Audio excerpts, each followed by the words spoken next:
it's really interesting because usually songs, and this is out of the realm of what I was going to say, but usually songs are written from somebody's experience.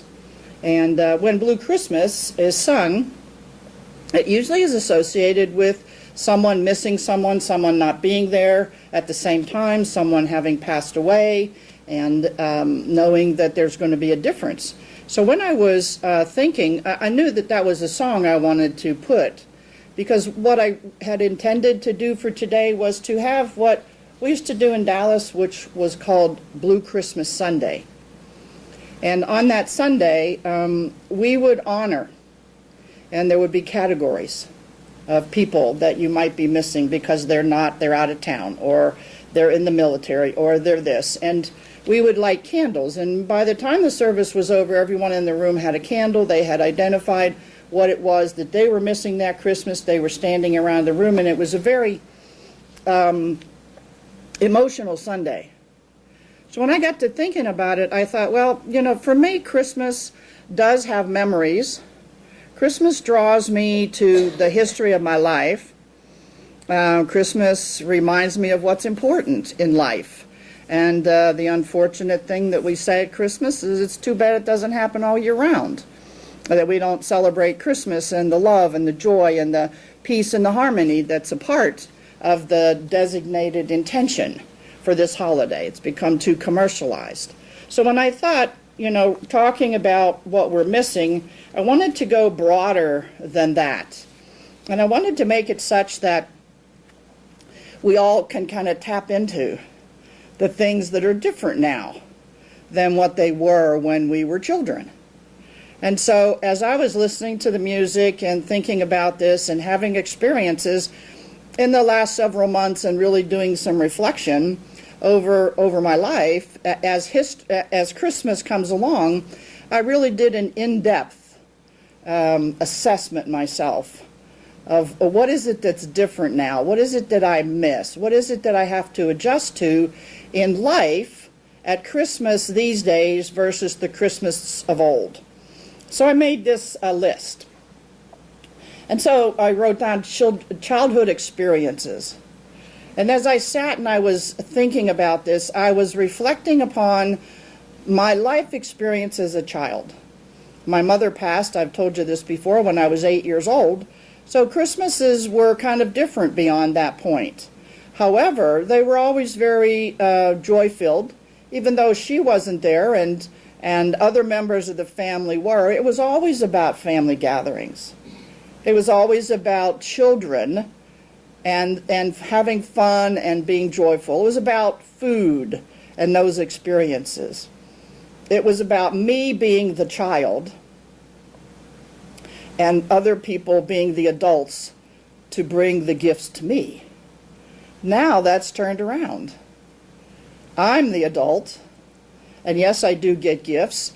However, it's really still about the children. And so if we want to experience Christmas without missing ourselves as children, we have to be as children.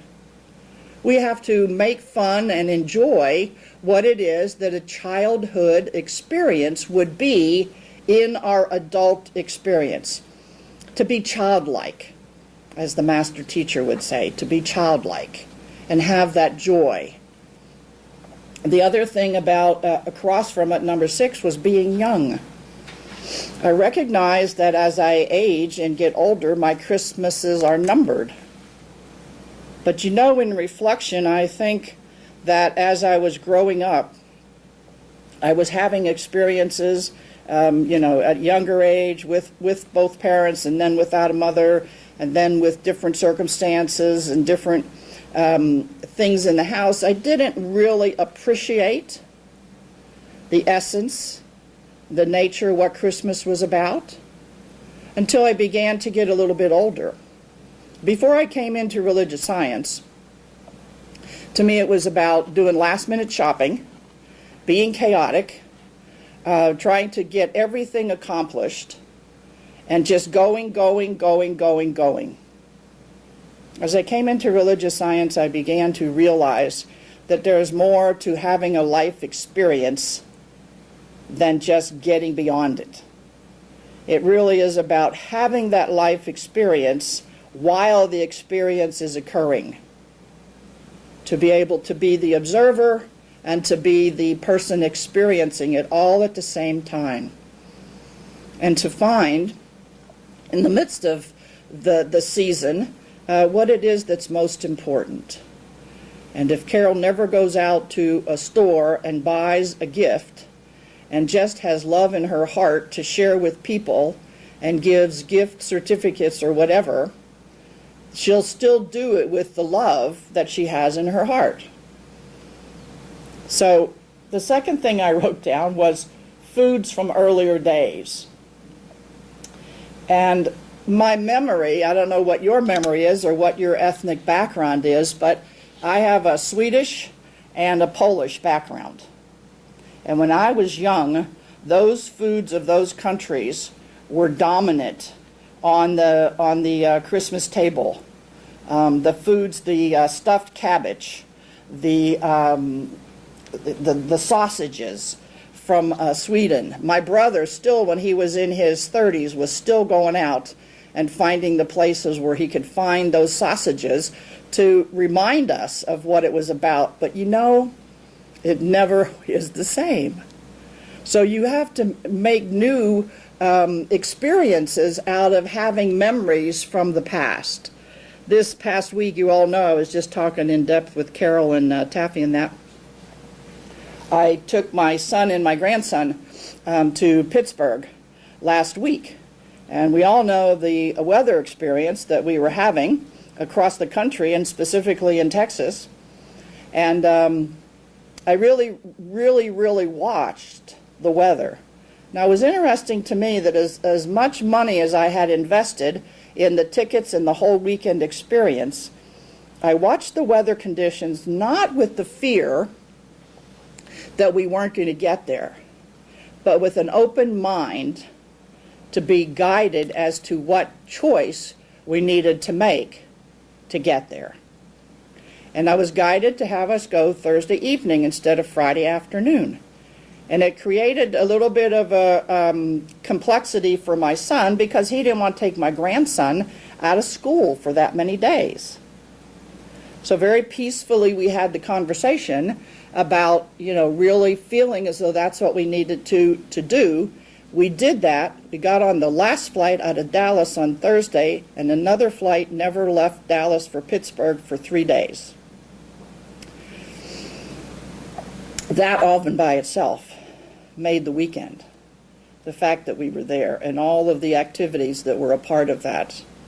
And going to the football game on Sunday in below freezing temperatures with 5 layers of clothing on and snow blowing on the field, but keeping warm as we could under blankets in these 5 layers. And as much as I enjoyed that experience, it was childlike for me. But more so, I was observing my grandson, the child himself, and how he was taking this experience in. And at times, he got very serious about what he wanted to do. I don't want to go to the bathroom now. I don't want to miss this part of the game. I don't want to go and get food now. I want to sit right here now. We were there an hour and a half before the game started, and he wanted to sit out in the snow and watch the guys play, you know, practice on the field. And I did that. My son did that. We did that without grumbling about the temperature that was there. We put our consciousness and our focus on having fun and enjoying the time with my grandson. For me, those will be memories that I will have for the rest of my life, and prayerfully they will be memories that he will have as well. Of course, he's going to express it in a little bit different way than I have, but he's going to really talk about it. I know he is. And talking about food from the earlier days, then this past weekend we had food galore. There was more food. We could have invited in the whole neighborhood and fed everybody. And there were foods. There was the stuffed cabbage, and there were the sausage kielbasis, and there were other things that some of which we ate when we were younger. It was all a memory. The unfortunate thing about it was the number 7 I wrote down I can't eat as much as I used to be able to eat. No matter how I tried, as much as I wanted to have more of the food on the table, I just found that I didn't have the capacity to take it in. So, missing the ability to consume all that food, which probably wasn't good for me in the years past, and still isn't good for me, but it's very, tasty. So I had to allow that to pass by and to say it's okay, and that change happens, and we adjust ourselves to that. So when you look at number 3, having family around, it was very special for me to have my brothers there, my one brother, the nieces and the nephews, the times when families get together. And when there are challenges in a family and members of the family are missing, it's a little bit sad, because that brings up the awareness of the differences that we have with each other. And then on the other hand, it just means that we have to accept life as it is and accept the people that we love and allow them to be and do whatever it is that they feel they have to do. But at a younger age, I remember the gatherings of family and going from house to house to house and doing the various dinners and opening presents and things. And now, there are certain loved ones that are gone. All my elder sisters and brothers have passed. My mother and father are passed. Most of us in this room may have lost our parents by now. And to remember and look at the Christmases past and look at how we celebrate with our family now. And to me, it's all about gratitude. It's about giving thanks for those that are there and those that we're celebrating with, and to have the awareness of the love that I have in my heart for the people that are there, and to embrace it and to allow them to be who they are. The blue Christmas of this past year, many have lost people within this last year, and the first year of celebrating a holiday without a loved one is very challenging. And what we can do when that occurs is we draw upon the love of the other people around us and bring the joy of the memories of those who have passed, and to celebrate them and to acknowledge their presence. And even cry a tear, but it's not a tear of sadness, it's a tear of the tear of the love that we have for the people who were a part of our life and are no longer there. The fourth one, being home for Christmas and sharing family. Home for me, growing up, was in the Pittsburgh, Pennsylvania area. I left there in my early 20s and have infrequently gone back. And last week, when I had Josh and my son in Pittsburgh, I said to them on Friday, let's take a ride. And I want to show Josh where Granny grew up. I want to show you the house, the hospital I was born in, and the house that I lived in. The house that I lived in, probably the width could fill this room. 2 stories. Excuse me, when we got down in front of the house, my son was driving. We sat there. And he looked at that house. And my grandson said, "That's the house you lived in? That's the house you were a child and you played in?" And I was telling them about when the snow would come around Christmas time and we would go in the backyard and build forts, and the snow was 5 foot high and we just played and played and played. And he just kept looking. He said, "But that house is so small." I said, "Yeah, well, houses in those days, 60 years ago, weren't that big." But my son sat there, and he's 40, and he looked at that house, and his comment was, "I guess I have not really been as grateful for the home that I have up until this point, looking at the home that you grew up in And knowing that I was surrounded by love and not a whole bunch of material things, what really was important was him having that realization of the differences. And then I drove them to where I grew up and graduated from high school. And the high school is no longer there. As a matter of fact, the building is for sale. And the area is a little bit more upscale, but not as much as where they live and where even I live at this point. But it really was about the memories of being home at that time. Even though it wasn't Christmas Day, for me it was like celebrating Christmas and sharing family. And in the next several weeks, hopefully not only myself, but you will all have the opportunity to share with members of your family who are coming in from out of town, who may not live in the locale around here, or you may be traveling to see members of your family.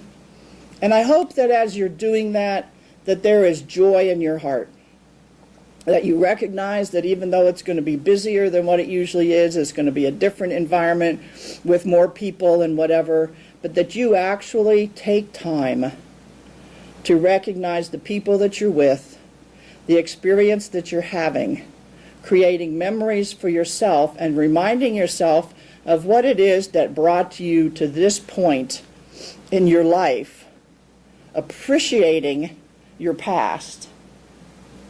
And lastly, I wrote feeling the joy and feeling the love. In my 60-some years of existence, there have been some holidays, some Christmas times when I haven't felt the joy and the love, when things were sadder than I would like them to have been. And it was, it hurt the heart. It hurt my heart in reflection to think of those times. And it's been a long time since I haven't allowed the joy and the love of this holiday season to be with me, no matter what it is. I was reading a story in the Essential Ernest Holmes book this morning that I was going to use if we had the class. It was a story about a man who was filled with joy. And he went into a room, and I don't know what was occurring, but he sat down next to another man that he could tell intuitively that man was angered and bitter and was not really in good spirits. And the gentleman realized that by the time he left the room, his joy and the spirit that he went in there with had been dissipated as he drew some of that energy from the man next to him. And you know, we're at choice. You can put the next slide on, Max. We're at choice as to how we want to experience this season, how we want to react and respond to anything that occurs, whether it's bringing to mind the history of our life and drawing upon it and saying, okay, that might have been something that occurred, and I'm grateful for having had that experience, and I choose to see it as a wonderful experience that has added to who I have become. So we can choose how we want to be and to do and think about anything, whether it has to do with the past, whether it has to do with the present, or whether it has to do with the future. Our life experiences and how we respond to them and how we actually experience them is our choice. And number 2, I wrote, we can see the life changes as a part of our evolution. Ernest Holmes talks specifically about evolution, of the creative nature of life, the intelligence of the universe ever and ever creating and co-creating into a higher evolution of what we're experiencing. So we get to make those choices and to choose to celebrate the joy of the past with gratitude. Yesterday, I was sitting in my office before I flew here. I was at my computer, my telephone rang, And it was somebody that I care about very much, and I don't get to see them very often now. But this person was in my life very intimately for about 10 years. And it's interesting because in the last couple of months I've been thinking about this person.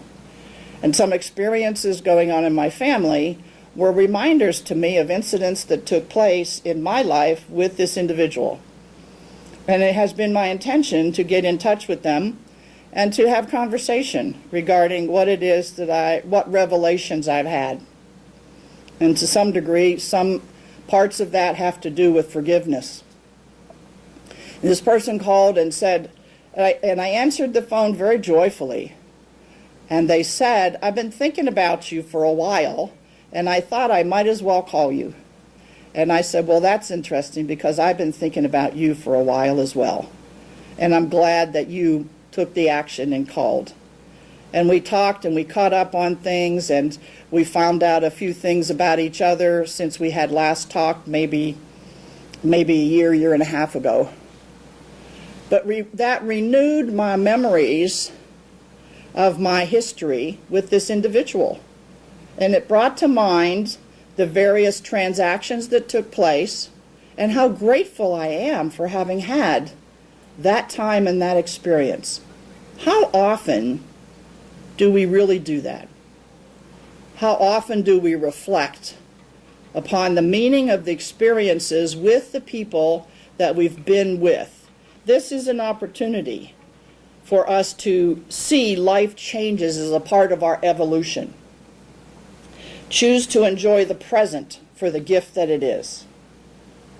Even though we're still continuing to make choices to do things different, to have different careers, to have different life, to have better health, to feel more financially sound, we can do all that with the gratitude of the gift that the present moment truly is.